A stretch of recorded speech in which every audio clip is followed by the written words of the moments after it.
Сәлем достар, баршаларыңызға. Бүгін сіздерге жаңа база арқылы еп жабуды көрсететін боламын.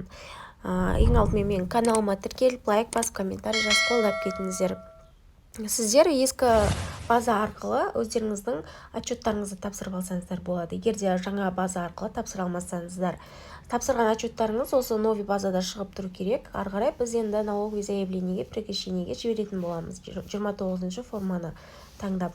Ол үшін подать документы таңдайсыздар, үшінші страницаны таңдайсыздар. Осы жерде налоговое заявление прекращения деятельности деп тұрады. Соған кірген кезде подать дегенді таңдайсыздар. Сіздер ликвидационный отчеттарыңыз осы жаңа кабинетте шығып тұрса, осылай сіздерге стадия таңдауға мүмкіндік береді. Сіздердің өздеріңіздің режимдеріңізге байланысты стадия таңдап аласыздар. Ары қарай далее деп екінші страницаға өтесіздер.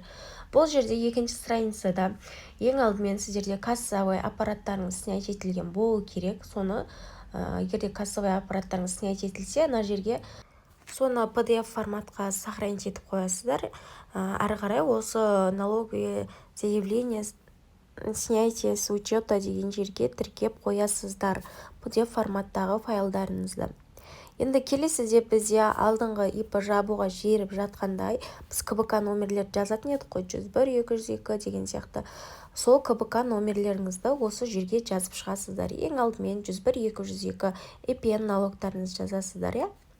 КБК номер жазсаңыздар, сіздерге осылай шығарып беретін болады. Одан кейін 103, 101 соцналог жазасыздар. Келесіде поступление социальных отчислений 902, 101 деген таңдайсыздар.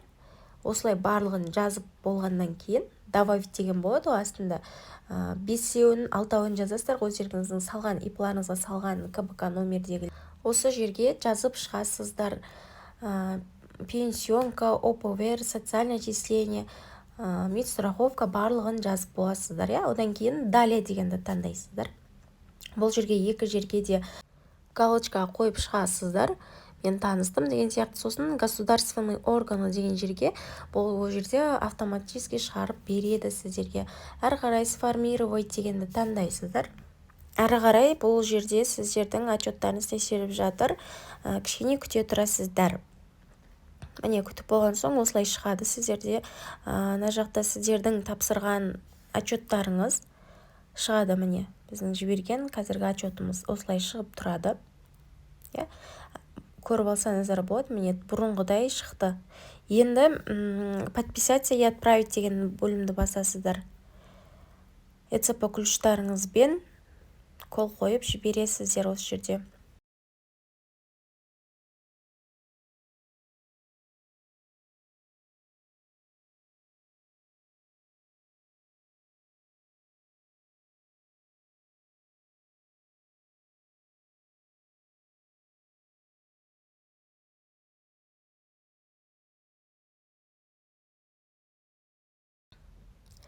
Мне документы отправлено деп тұр.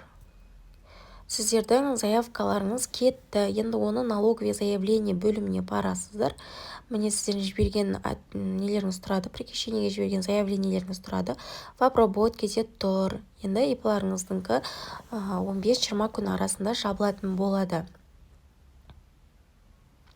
Осылай печать етіп формандағаны алып алсаңыздар болады өздеріңіздің жіберген заявлениелеріңізді.